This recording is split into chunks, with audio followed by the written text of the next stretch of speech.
Good day, my name is Adrian Meager, and today I'll be discussing the global and South African equity performances for August. International markets enjoyed a good August despite the continued weight of trade tensions, the strong US corporate earnings, and an expectation that the Fed will cut rates in September have all helped this improved sentiment. So despite a pullback in the Labor Day long weekend, US markets closed the month firmer. The S&P 500 was up 1.9%, the Dow Jones up 3.2%, and the Nasdaq rose by 1.6%. This is its fifth month of gains. Looking at the US economic front, headline consumer price inflation for July remained constant, 2.7% year on year, which unchanged from the June number. Core CPI, which excludes energy and food, this climbed to 3.1% year on year compared to the June print of 2.9% year on year. Looking at US corporate earnings, they continue to surprise to the upside, with margin resilience across sectors, especially in tech and consumer discretionary.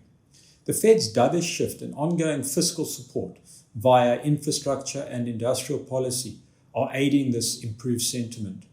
An easing policy environment is expected, which, combined with macro stability, creates a constructive, although late cycle environment for US equities. The rally is technically sound, however, investor positioning remains concentrated in the mega cap technology sector. Fund flows show some rotation into cyclicals and AI themes, while small caps and value remain under-owned. European markets experienced a challenging end to August as political uncertainty in France and trade uncertainty in the EU bloc weighed on performance. The DAX closed the month lower by 0.7 and the CAC by 0.9. Eurozone headline inflation for July printed at 2%, unchanged from June, and this remains in line with the ECB's inflation target of 2%, while core inflation for the region also printed unchanged at 2.3% year on year. Eurozone growth remains weak and uneven, with some modest stabilization during 2025, mostly driven by real wage gains, lower energy costs, and improving tourism in the south of Europe. The lack of bold policy stimulus will curb upside potential. Investor positioning remains neutral to underweight, with global allocators back to favoring the US and Japanese equities over Europe due to the latter's underperformance on a relative basis, with deteriorating technicals, negative earnings momentum, and lackluster fund flows. The UK market managed a marginal climb in the FTSE 100 of 0.6% as bank counters pulled back at the end of the month on fears that a new tax on their profits might start to weigh. UK inflation printed a higher than expected level of 3.8% year on year compared to June of 3.6%. with core inflation rising marginally to 3.8% compared to June's 3.7%. Asian markets had a strong August, with the softer Chinese economy primed investor hopes that the government will add more bailout measures to stimulate the flagging economy. The Shanghai Composite ended the month higher by 8% and the Hang Seng by 1.2% as China focused on efforts to promote growth in local chip production.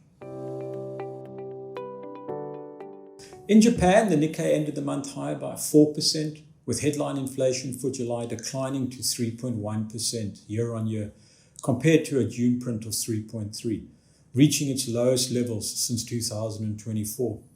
Inflation is still above the Bank of Japan's target rate of 2%. Industrial production in July also shrank more than anticipated, while like China, retail sales also disappointed. Japan's 2025 real GDP growth is projected at 0.8%, slightly lower due to soft exports and subdued capital expenditure amid global growth trade uncertainties. Nonetheless, domestic demand remains resilient, underpinned by a 5.3% base wage increase, stable employment, and easing financial conditions. The market is now earnings-led, with positive revisions trends and rising domestic and foreign investor interest. Low foreign ownership highlights ongoing re-rating potential for global asset allocators. Moving now to South Africa. The Aussie continued its sixth consecutive month of gains, ending August higher by 3.4%, with gold and platinum in the vanguard. Resources were the best performing sector, up 11.6%, followed by property up 2.8%, industrials higher by 1.2%, and financials up 1%. Some selected outperforming shares for August were Kura Holdings, up over 33% on the back of a 7.2 billion rand buyout offer from Yoni Mouton. Grindrod up over 32%, DRD Gold up over 32%, Sasol up 31.5%, Anglo Gold up 19 and a bit, and Pan African Resources up over 16%. Selected shares that underperformed: Telkom down about 15%, Truworths down 15%, SSW down 13%, Foschini down 11.5%, and Aspen down just under 10%. So in conclusion, global and South African markets delivered solid performances in August, despite ongoing macroeconomic uncertainties. US equities led the gains, supported by strong corporate earnings and expectations of the Fed's rate cuts. Although inflation and concentration risks still persist in the US, European markets lagged due to weak growth and political uncertainty, while Asian markets, particularly Japan and China, showed strength driven by domestic demand and stimulus expectations. Emerging markets remain attractive with strong earnings growth and discounted valuations. In South Africa, the All Share Index posted a sixth consecutive monthly gain, led by resource stocks amid stronger commodity prices. Inflation remains contained, and while the SARB hold rates steady, markets are still pricing in further cuts, and the rand strengthened on US dollar weakness.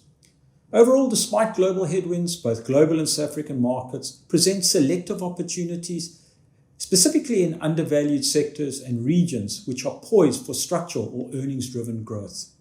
By remaining disciplined, adaptive, and forward-looking, investors can better navigate volatility, capture selected upside growth opportunities, and protect long-term wealth in an uncertain global environment. Thank you. Enjoy your day.